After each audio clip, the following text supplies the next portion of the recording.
Jack Smith. He has until today to provide Trump's legal team with an unredacted piece of discovery that could expose sensitive information, including the names of potential witnesses, all thanks to a new order from Judge Aileen Cannon. Earlier this week, special counsel Jack Smith issued a scathing response to Cannon's ruling to share evidence with Trump's team, calling it, quote, clear error, and saying the move would potentially expose the witnesses to, quote, significant and immediate risks of threats, intimidation, and harassment. And this is just the tip of the iceberg for yet another historic week for the twice-impeached, quadruple-indicted ex-president. The D.C. Circuit Court of Appeals unanimously ruled that citizen Trump is not immune to prosecution for his treasonous acts on January 6th.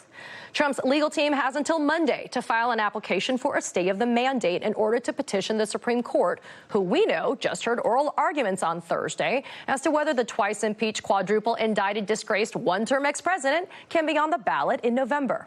Buckle up, folks. We are just getting started. Joining me now are truly some of the very best in the business. Former U.S. Attorney, Msnbc legal analyst, and the co-host of the #Sisters-in-Law podcast, Joyce Vance. Former FBI General Counsel, Msnbc legal analyst, and the co-author of the new book, The Trump Indictments, the historic charging documents with commentary, coming out in 2 weeks. Which is Andrew Weissman, and attorney, contributor for The Atlantic, and the co-host of the new podcast, George Conway Explains It All, to Sarah Longwell. We've got George Conway, who is hanging out with Taylor Swift in Las Vegas. George, I'm going to start with you because you know it all. So, George, I want you to explain to me why we are stuck with Aileen Cannon, why the 11th Circuit's standard for recusal of Judge Cannon just might be too high of a burden for Jack Smith to carry. Yeah, I mean, I think a recusal motion is very, very difficult, and it's very, very difficult to make recusal motions on the basis of prior judicial decisions, even if the decisions are out of whack. But the one thing that could happen, and I defer to Joyce on this, on all things involving the 11th Circuit, but one of the things that can happen, and I've seen it happen in my own circuit of the Second Circuit, is that judges can get reassigned sometimes when they are mishandling a case, and they do so egregiously. And I've heard that in the 11th Circuit, you get 3 strikes. Joyce can correct me on that. And this judge clearly has already 2 strikes against her, given what happened when she tried to block the DOJ investigation and then tried to impede it with a special master. Joyce, I will go to you then, because George wants to defer to you on this particular issue. I want to speak specifically about that standard to be able to get Cannon recused from this case. Well, George is spot on. You know, judges typically are not recused from cases unless they have some sort of a conflict, a financial conflict or a familial conflict. This is a very different situation where we're looking at the way the judge has conducted herself in regards to a specific defendant, and those recusals are rare. If Jack Smith were to file a motion asking the judge to recuse, she would be obligated under the rules to write a written response, either defending herself or recusing herself. And there's some benefit to going through that process, but I think it would have been beneficial earlier in this case as opposed to now, when we should be on the verge of trial and aren't. So to George's point about the 11th Circuit, it is exceedingly rare, but not unheard of in this circuit, for an 11th Circuit panel hearing an oral argument to decide to ask the chief judge in a district to reassign the case on remand. And as George says, it's sort of a 3 strikes rule.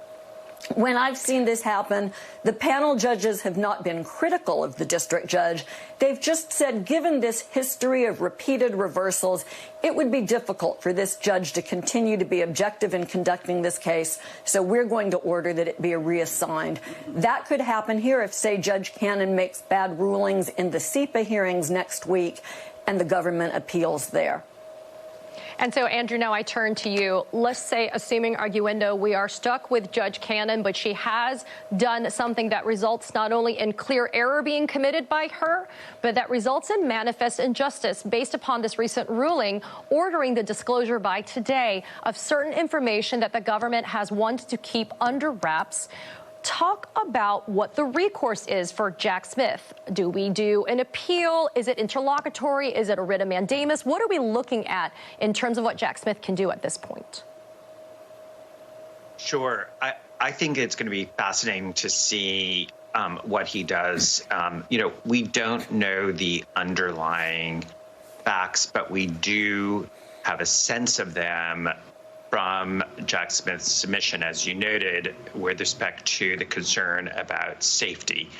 If you put that together with what George pointed out, which is to remind everyone about Judge Cannon's really, truly horrific history in the sort of the pre-indictment phase, where she was reversed by the 11th Circuit not once but twice in fairly scathing language.